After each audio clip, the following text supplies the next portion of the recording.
Back here at home now, the pandemic is bringing renewed focus to the plight of temporary agency workers. And these are often recent immigrants with low wages, job insecurity, and no benefits or sick pay. And while temp workers have played a crucial role in keeping our economy going, there's been no increase in regulation or oversight for the agencies and companies that employ them, leaving them even more vulnerable. Joining me now, City News reporter Caryn Ceolin, who's been looking into this and looking into how this pandemic has created opportunities for even further exploitation. Good morning to you, Caryn. Good morning, Melanie. So let's talk about what our situation is right now. What are we seeing? Yeah, Melanie, the daily reality faced by many of these workers is that they wait for a phone call from their agency to be offered work. And sometimes they could be waiting days for this phone call. And the fear is that, when they do get this phone call, that if they turn down the work that they're offered because they're feeling unwell, that agency may never call them again. And so I spoke with Dr. Preet Brar. She has been a fierce advocate for paid sick days here in Ontario for essential workers.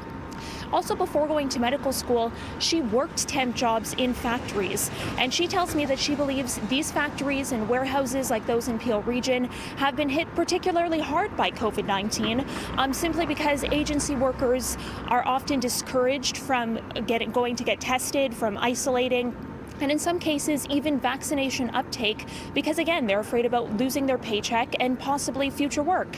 Have a listen to what she had to say.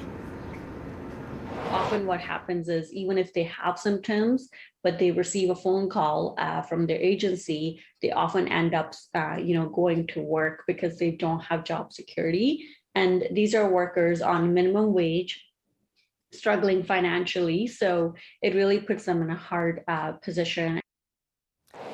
And Caryn, we've been talking about sick pay for months now. Do these workers, will they be eligible for receiving any of that sick pay that was just recently passed?